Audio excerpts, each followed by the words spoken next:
rounds in my whips for ya. It's the kind of beat that go ba-ta-ta, ba-ta-ta-ta-ta-ta-ta-ta-ta. Sex me so good I say blah, blah, blah. Yo, DJ O. I love it, bro. Thank you, guys. Bringing the Appreciate y'all. vibes. Thank you. Had to do it. What's up, everybody? Welcome to Dope People, our weekly series. I have my lovely co-host with me as always, Lulu Sway. What's up? Hey everyone, welcome. Thank you for joining us today. Lulu, your background is kind of, it's shitting on mine right now. It happens. Thanks everyone. So Dope People is about the cool people that we've been able to encounter throughout our cannabis journey. I'm really excited about this week's episode. We have Madison and Shelby, the co-founders of Doubleblind, which is a print magazine which is out biannually, as well as a media company that's at the forefront of the psychedelic movement. Welcome, ladies. Thank you for joining us today. Thank you for having us. That was some dope music, DJO. Thank you. This one is really important to us, this topic, because I think, like, if you guys have seen this past week, Netflix has come out with a pretty cool documentary called Have a Nice Trip. Have you guys seen it, Jacobi? I saw it. Yeah, I watched it this week, actually. I think many people who are on this webinar today have probably heard or read many things in the media. We're pretty stoked to have these two ladies on, specifically in New York. Assemblywoman Rosenthal has introduced a decrim bill for New York. She's also a friend of the cannabis movement. So lots of things happening in New York. And I know, Madison, you've done some coverage around that as well. And both of you ladies have participated in a lot of the education and normalization around this topic. So love to pass this platform to you and take it away. Yeah. So yeah, like you said, New York does have a decrim bill. It's still very new. She introduced it into the health committee last month, and there are a lot of questions still, just to clarify for everybody. It's just for psilocybin, which brings up, there's the psychedelic mushroom contains also psilocin, which continues to be a scheduled substance. So activists are wondering what Assemblymember Rosenthal had in store or what she intended for the bill. So a lot of unanswered questions, and I encourage activists to try to bang on her door and ask her, because it's been difficult so far trying to figure out what the scope of the bill is. But we'll start. That's a little too deep state right now. Right. I mean, if psilocybin is decriminalized, but psychedelic mushrooms containing psilocybin are not decriminalized, then that doesn't really do much for, like, all the people who want to grow and use and possess the actual mushroom in New York. So in all of the clinical trials that are investigating psychedelics for various therapeutic outcomes, they're looking at psilocybin, just this one component within the mushroom. They're not looking at the entire mushroom. So it's kind of like, you have CBD, you have THC. Just because you legalize CBD doesn't mean, like, the cannabis plant is legal, right? Yeah, it makes sense. It's kind of weird. Why, I don't really understand why they would just do psilocybin. And it sounds like nobody really does yet. Well, it's a first draft, and legislators aren't scientists, right? And they might not always realize, like, that it's way more complicated than that. And I think it's an amazing first step to, this is one of the only bills in the entire country that's been introduced from within the legislature, rather than by an activist group that has been working toward this for a long time. And so I think that in and of itself is a really big step forward, especially in a state like New York, where you don't have like a ballot initiative process like California does. The legislators have to be on board with it. And so it's really important that they also get educated on what they're trying to pass, different legislation about. I know that some of us, I I see some names from the cannabis world that I recognize in the attendees, and we definitely have noticed when legislators are writing rules to things that they don't understand. It's a common pain point that I think a lot of people have already felt a lot, but it's all about education, I'm sure. That's what we're trying to do. One panel at a time. Perfect. And I know you guys came prepared with some other, some more detailed things to talk about besides New York legislation, right? Yeah, we have a little presentation for everybody.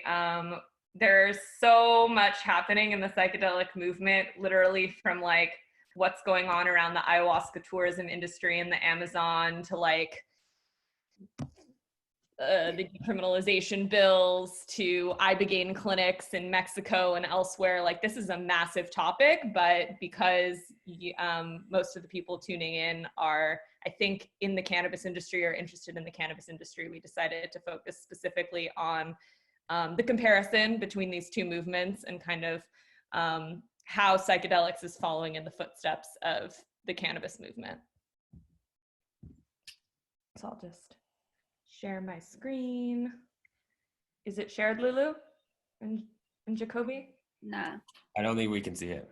Okay, hang on a second. Sorry. Share screen. Okay. All right.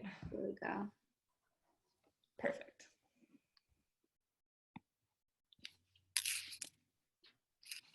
All right. So we are Doubleblind. We're a biannual print and digital magazine. I'm Madison Margolin, co-founder and managing editor. This is Shelby Hartman, also co-founder and editor-in-chief. So our magazine comes out twice a year in print. Our next issue is just being wrapped up right now, and you guys can check our website and social media to order one. We're really excited about issue 3.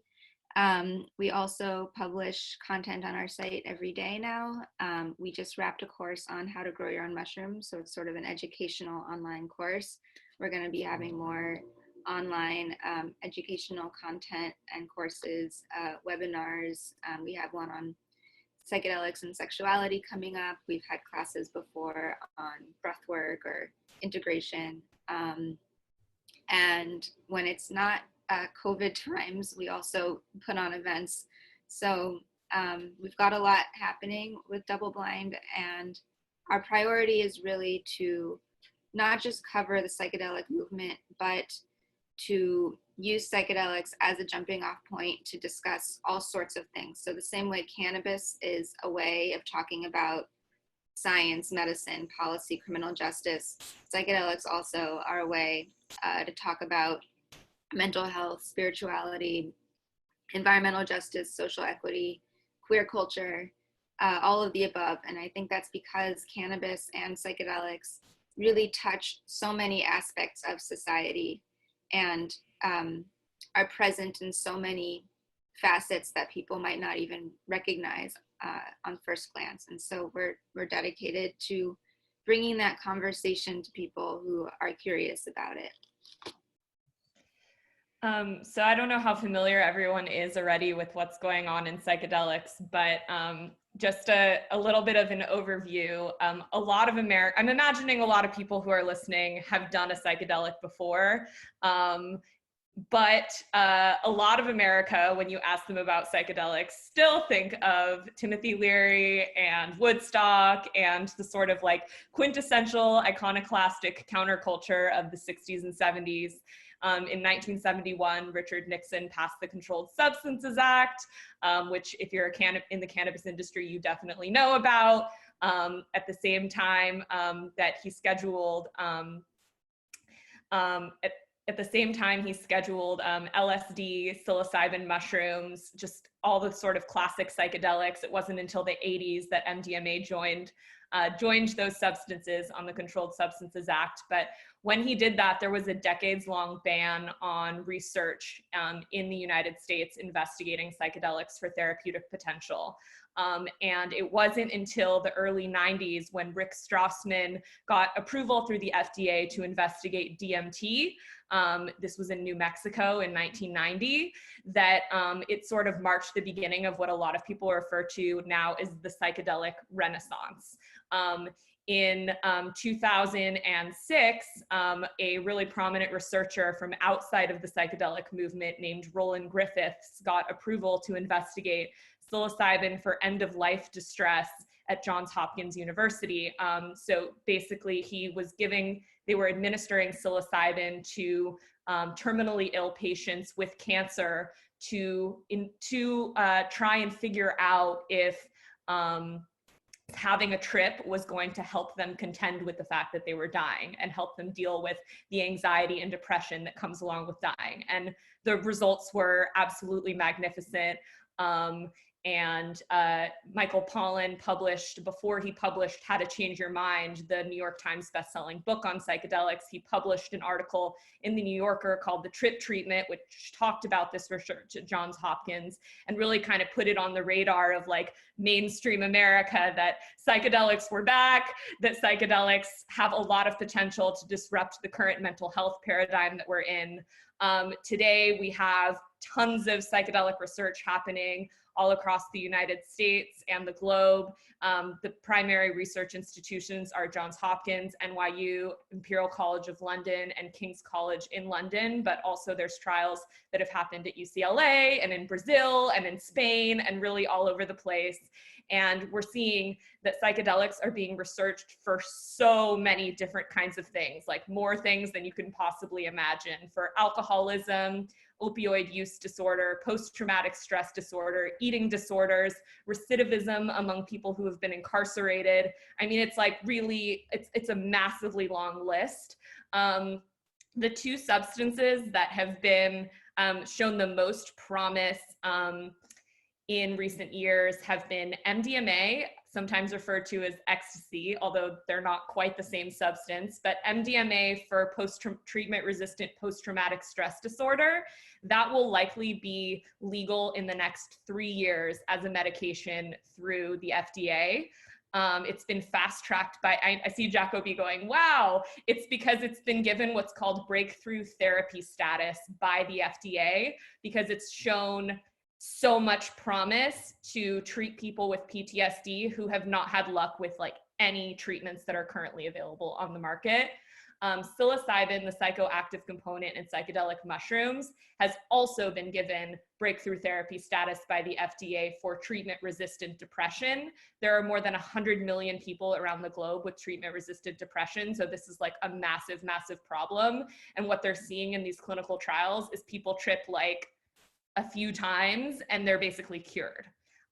Because unlike cannabis, where it's a medicine that you have to consistently take, right, to treat your symptoms. So if you have, like, if you're a veteran and you struggle with sleeping from PTSD, you have to like maybe vape or take an edible every single night to quell those symptoms. Psychedelics are actually rewiring the way that people's brains operate. So people are having like a few really, really potent trips and then finding that like their symptoms are gone, which is pretty incredible. And so in this, just like cannabis, in psychedelics, we're seeing right now that there are like a variety of different routes to overturning prohibition. The first one, as we talked about earlier, is decriminalization.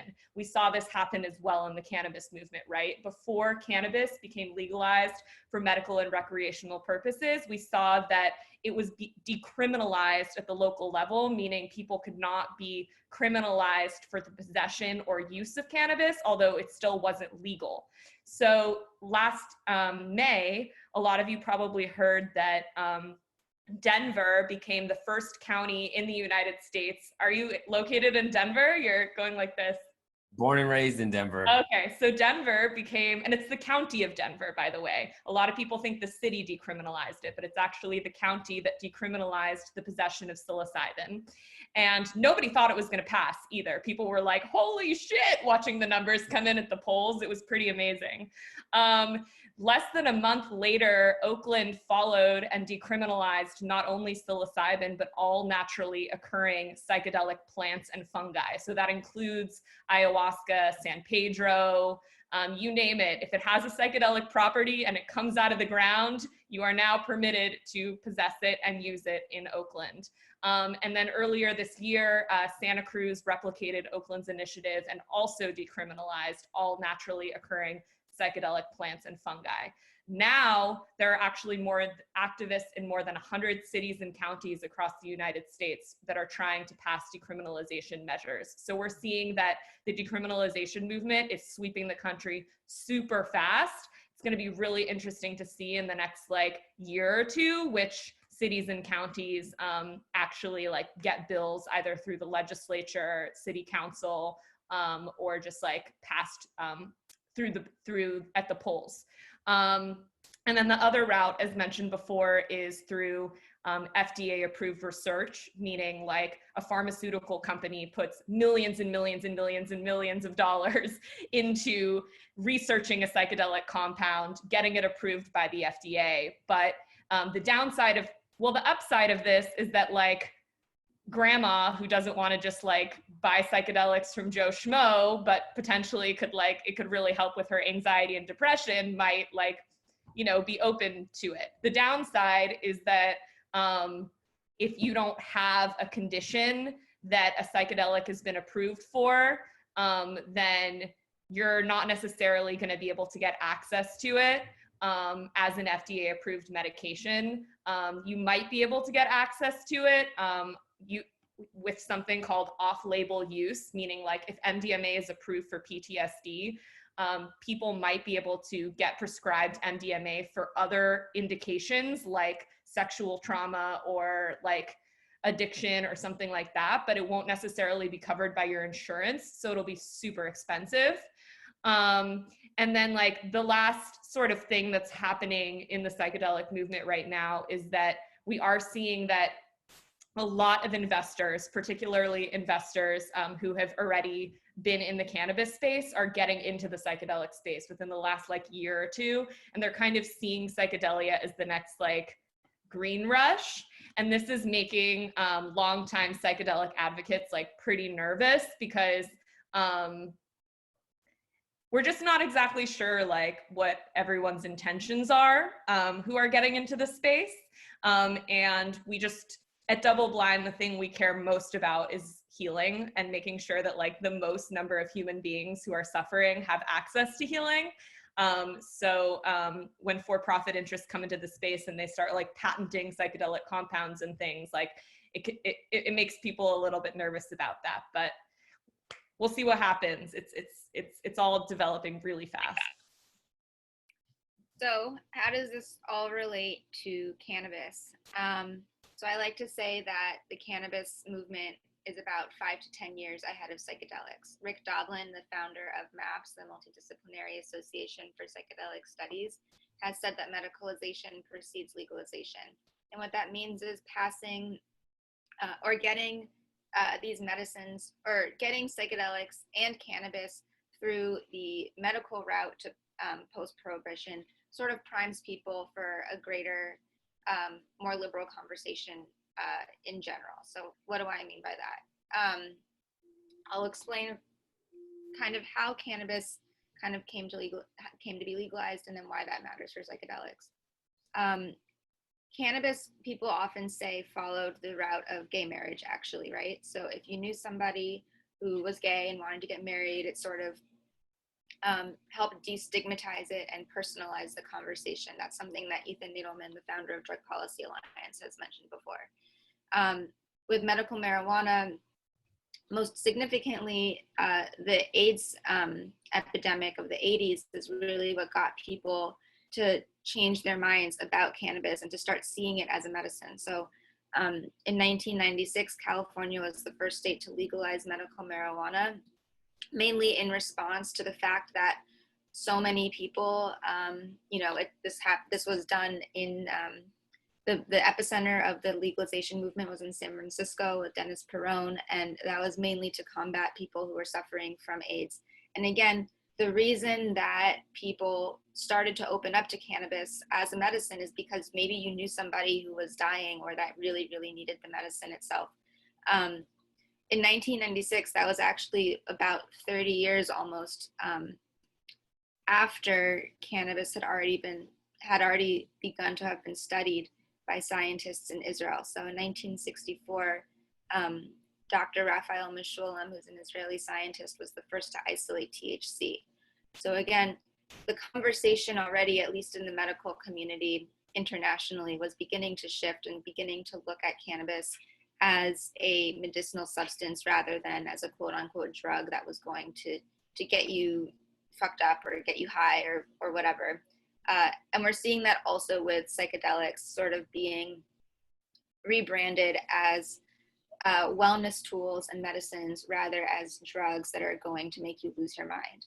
So just as we saw sort of this domino effect of medical marijuana, and then even at the FDA level, medications like Epidiolex, which contains CBD, becoming legal. And then, of course, the state-by-state legalization movement. It's similar with psychedelics. So MDMA and psilocybin, which is the main compound in magic mushrooms, are on the FDA fast track to become approved prescription medications and assisted psychotherapy early this decade. They're both kind of entering the final phase of FDA approved research before they can come to market. But again, there are questions of, well, who is this going to be accessible to? First, you're going to need a qualifying condition. Is insurance going to cover it? Are enough therapists going to be trained in order to tackle the issues that people who are in need are able to,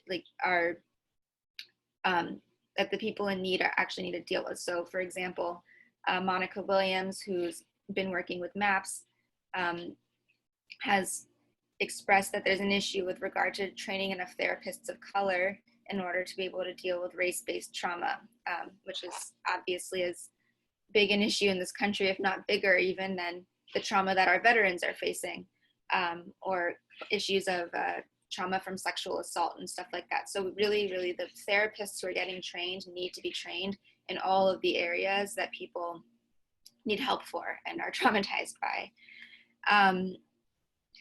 There's also, as America specifically is dealing with an opioid crisis, that has opened people up to cannabis as well, showing that cannabis can be an alternative to opioid painkillers or help people decrease their dosage of opioids if they could also supplement the pain relief with medical marijuana. Psychedelics too, specifically ibogaine, which is an alkaloid found in the iboga plant, have shown that they could even nip addiction in the bud. So what that means is that if you go in for a treatment of ibogaine, which is like more than a 24-hour trip, I've heard, it basically changes your brain chemistry in such a way that you don't have cravings or withdrawal. So these are really these are really promising applications for psychedelics. Of course, even if somebody goes in for an ibogaine treatment, there still also needs to be a robust integration period. And that's another field within psychedelia that people are beginning to focus on, is not just how the medicines can be helpful, but once you've had the experience of a psychedelic, how can you then integrate those the principles of the psychedelic into your daily life and integrate it so that your healing can persist beyond just a few weeks or a few months after trying the psychedelic itself. So again, really, and things like Michael Pollan's book have helped. New Yorker articles, there was just one also that came out a few days ago about mushrooms. People are beginning again to recognize that these are serious medicines. Not only are people pouring, thousands of dollars into investing in the pharmaceutical applications of them, but as Shelby mentioned before, activists around the country are beginning to help bring down prohibition on the state and local level too.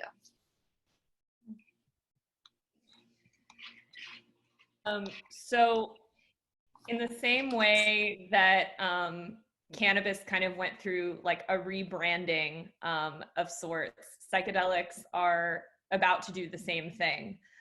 Madison and I don't really like the word rebranding because it sort of has the whiff of like capitalistic motives and Instagram strategies and influencers, and we don't think that that necessarily is representative of the spirit of psychedelic plants. We don't have any desire to see psychedelic culture sterilized, but I think that you know, there is obviously public education is really what's going to shift public perception around these plants, and something as simple as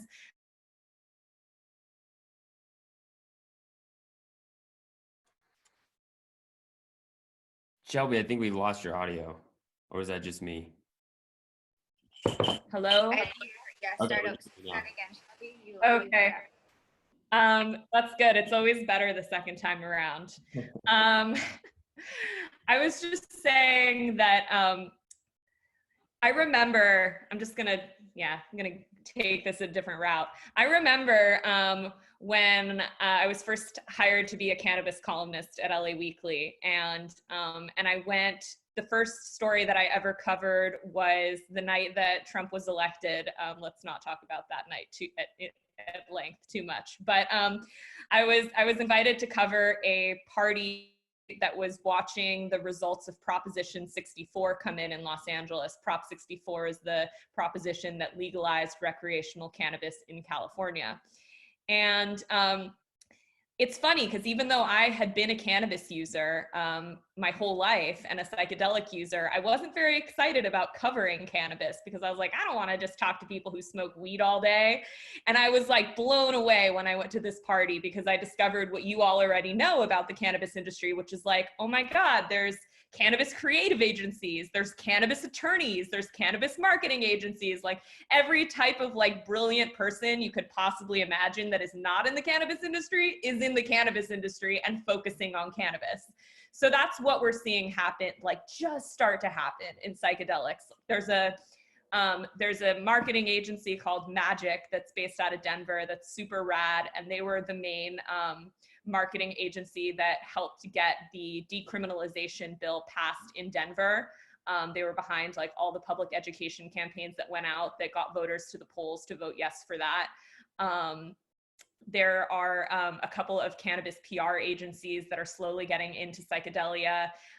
We know a couple of like really rad cannabis attorneys and cannabis law firms that are like slowly like starting to get into psychedelic reform. They are volunteering for the decriminalization initiatives across the country. They're looking for psychedelic clients to support. So basically what we are seeing and what we're going to continue to see is an entire infrastructure pop up around psychedelia. Up until this point, really like what the main like people sort of focused on psychedelics have been people that are concentrated on drug development. So like MAPS, which Madison already referenced, which since the 1980s has been doing incredible work trying to get MDMA through the FDA approval process. And then there's the Hefter Research Institute, there's USONA based in Wisconsin. These are all nonprofits that have been just putting money behind getting psychedelics through the FDA approval process. But we haven't seen like any of these other sorts of like specializations around creating content and marketing campaigns to sort of destigmatize psychedelics and educate the general public about psychedelics. And so that's really like what we're starting to see now and what Doubleblind is really hoping to be a part of. And then just sort of like a final point here is you to try psychedelics. A lot of you have probably heard about the microdosing trend. Microdosing is you take a very small amount of psychedelics to sort of, some people do it to, I mean, it helps with a lot of things. It can help with mood, it can help with sleep, it can help with concentration. But the general concept is like microdosing is a really interesting mechanism by which we can introduce the general public to psychedelics, people who might be interested in feeling better and like weaning off of serious pharmaceutical drugs with side effects, but just like who aren't ready to lose their ego on their couch.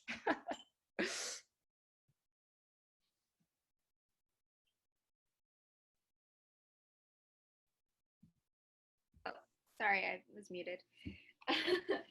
Okay, so cannabis is really, it's not precedented, right? We haven't seen other Schedule I federally prohibited substances become legal piecemeal, whether on the state level or the local level or whatnot. So, you know, really the cannabis activists have been true pioneers. That doesn't mean that cannabis legalization has happened in a perfect way and that there has been nobody left behind. In fact, you know, as a cannabis reporter for the past 5 years and having kind of grown up in California in the cannabis space, I've seen the culture shift tremendously, and it's something that is concerning for me, specifically watching the same thing happen with psychedelics. So one thing I want to focus on is preserving the spirit of these plants, right? What are some of the values that you might come to under the influence of cannabis or a psychedelic? With psychedelics specifically, there's this notion of oneness. It's something that scientists have identified as part of the quote unquote mystical experience, and that's feeling connected to other people. And so how can we as a movement sort of have this be something where we're looking out for our fellow person in the space? In California specifically, Prop 64 has been widely criticized as not being the right kind of way to legalize cannabis. A lot of people have been pushed out of the industry, and these are people who basically built the industry for the past couple decades or 3-4 decades and now are unable to compete thanks to sort of new people, new money coming in, able to comply with the regulations that were written in such a way that made it difficult for smaller boutique farmers to really be able to function in this industry. So with psychedelics, how can we honor the people who have been working in this space in the traditional market this whole time? B, how can we make sure that the industry is socially equitable? So again, cannabis has had these sort of social equity laws that were meant to esteem people of color, people from low-income backgrounds, and you know, with the hope that you could build generational wealth off of the industry that has targeted these people for so long. That's not really happening in cannabis. Instead, a lot of people are actually finding a person of color to give 51% of their business to, and then eventually they'll buy them out, and maybe that creates wealth for one generation, but it's not going to rectify the harms of the drug war. Psychedelics are a little bit different in that the drug war hasn't necessarily targeted you know, people of color. The psychedelic drug war hasn't been as damaging to these communities as the cannabis drug war has been. That said, again, the people who have been targeted and the people who have built the industry before it became legal and before it became trendy really, really need to stay at the forefront of that industry. That is where the culture resides. One way also to ensure that everybody has access, whether psychedelics end up covered by insurance or not, is to grow your own. And so there's been a movement specifically in California, Denver, to grow your own mushrooms. At Doubleblind, we just launched a course on how to grow your own mushrooms. And again, that is really about having people taking their medicine and their food into their own hands, not having to pay exorbitant taxes on something that you know, some believe should be free. And in the event that California does eventually decriminalize psilocybin, we just had a campaign that unfortunately was not able to collect enough signatures in time to qualify for the ballot because of COVID. However, they are petitioning to maybe get an extension. Point being is, when psilocybin mushrooms are decriminalized, a lot of activists are saying that they should be, the word is, abrogated into existing mushroom and supplement industries. again, so as not to make this whole big thing out of a new psychedelic mushroom industry when really we have other plants or other fungi that already are being regulated, and we can just put psilocybin in with them. And people often say that the same thing should have happened with cannabis as an agricultural product. So again, I ask you just to think about, as you as the audience, to think about if you're happy with the way cannabis has been legalized, and if you want the same thing for psychedelics, and if not, how can we make it better this time around? And that's all. Thank you so much. Follow along. And we always like to say that we started this because we care. And so, you know, we're here for our readers. And if you have any questions about psychedelics, we're always available. You can DM us through our Instagram. We're happy to point you in the right direction, whether you're looking for a safe place to do ayahuasca outside of the country, or you're wondering whether you should go to an ibogaine clinic, or you want to get into the industry professionally. Whatever it is, like we're free to reach out. Yeah, I'm super stoked. I just signed up for your how to grow your own mushrooms course. So really excited to start that. I had a quick question. Everyone, please, if you have questions, use our Q&A panel. But, you know, Shelby and Madison, could you tell me like what is considered a psychedelic these days? I asked because Jacobi sent me a photo from New York where it was like one of those walls plastered with, you know, a new type of trip. And when I looked deeper into it, it was a ketamine clinic that had started in New York. So could you give us a rundown about like what is considered psychedelics these days? Would cannabis be considered a psychedelic? That's a controversial one. Nodding yes. I'll let her take it. Cannabis is a psychedelic, a mild psychedelic depending on the dose, but definitely, I'll tell you the first time I did cannabis edible, which actually edibles are digested differently. And once they go through the liver, the THC becomes 11-hydroxy-THC, which is a more psychedelic version than what you're smoking. And I did an edible and thought it had been laced with mushrooms, and I was legitimately hallucinating and seeing patterns. So cannabis definitely is a psychedelic. What does psychedelic mean exactly? Technically, the word itself means mind manifesting. And, you know, without getting too scientific, it magnifies whatever is already happening in your mind. It also, you know, I'm not a scientist. I could kind of break it down for you in terms of like what's going on with certain serotonin receptors in your brain. But the classics, the psychedelics that are most a part of the conversation right now are ketamine, like you mentioned, which is a dissociative, ayahuasca, peyote, San Pedro, psilocybin mushrooms, DMT, 5-MeO-DMT, ibogaine, MDMA, which is controversial as far as whether it's considered a psychedelic, but it also does have those elements of sort of magnifying whatever you're dealing with and helping you deal with it better. It's not as, for those of you who haven't done MDMA, it's not as much, it doesn't distort things so much as it magnifies them, and actually because also of its function makes you happier to deal with, like with trauma, for instance, and you can revisit things that are painful from a loving place, and that's why it's shown to be so good for PTSD. Probably missing a few of psychedelics. I think you got the main ones. Yeah, the main ones. There are a lot, but the point. The question being what qualifies as a psychedelic? Was that? Am I answering the question correctly? Okay. Yeah.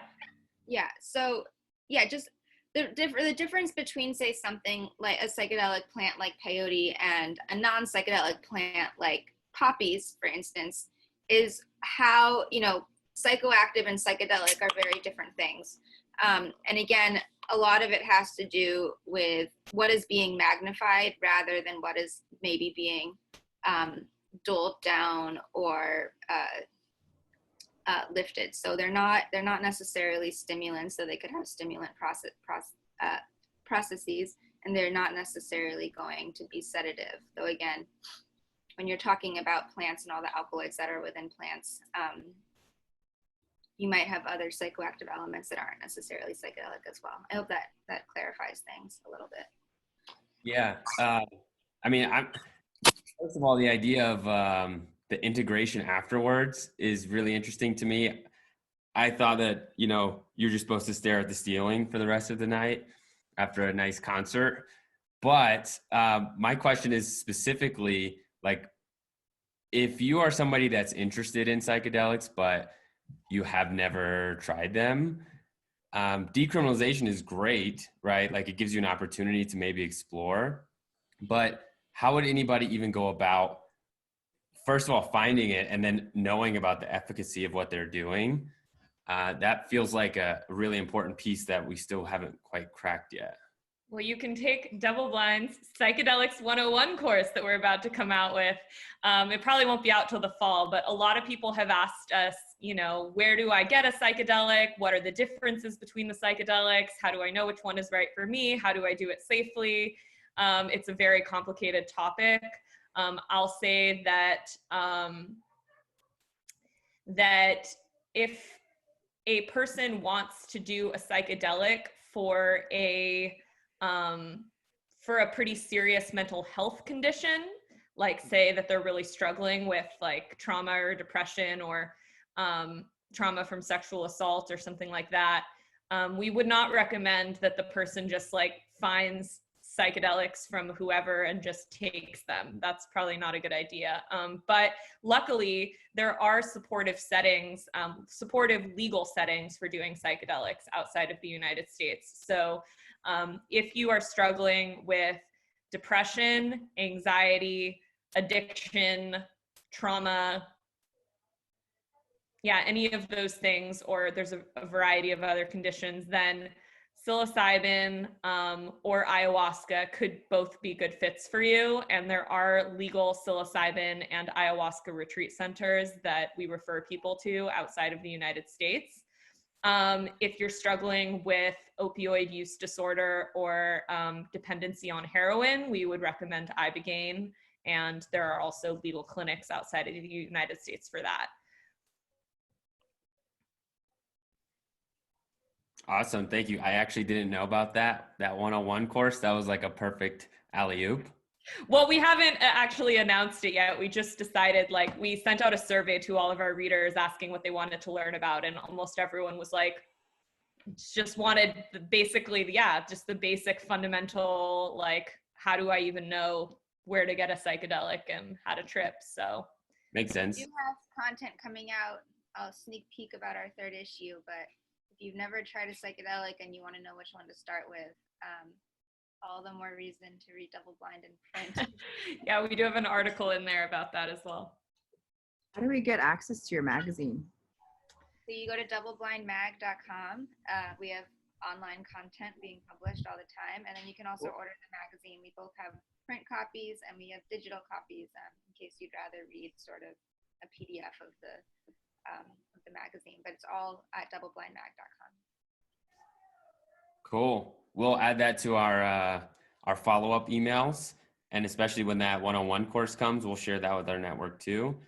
We got like 1 or 2 more minutes. I'm going to ask one from the audience. What countries have the most favorable legal frameworks for research and commercialization? Israel, the Netherlands, and the United States. And Canada too. I don't know. Oh yeah, Canada. So would it be worthwhile for somebody to travel there for a different or better experience than staying local? So, Shelby, you want to take? I don't care. Go for it. Oh, I mean, if you're talking about being a psychedelic tourist, that's one thing. If you're a scientist or you're trying to get into the industry from a drug development point of view, that's a totally different conversation. Right. I was referring to the countries that are most well positioned to engage in drug development. if you want to do a psychedelic outside of the United States, I would say the most common places are the Netherlands. There's a psilocybin retreat there called Synthesis. If you want to do psilocybin in a more ceremonial setting, there's some pretty awesome retreats in Mexico. There's one we really love called Luz Eterna. And most of the ayahuasca retreat centers that you'll find are in Costa Rica or the Amazon. We really love the Temple of the Way of the Light, which is outside of Iquitos in Peru. Dope. Shelby, sounds like a on the Rebel outing with the team. Yeah, sounds like a team vacation coming soon when it's safe to travel again, of course. Cool. Well, thank you guys so much. I found this extremely enlightening. I see so many, parallels to the cannabis industry being a few years ahead, but I also see so much opportunity to do things better and differently. So I really appreciate you guys shedding light to that. For everybody that attended today, thank you guys so much. We really appreciate you. We will be sending all of Doubleblind's information and links in our follow-up emails. And then with their permission, we'll share their deck in our LinkedIn group. If you're not a part of our LinkedIn group, you should be a part of our group with our dope people in our amazing community. But with that, thank you, everybody. For the next 10 minutes, we'll have DJ O take us away. Thank you.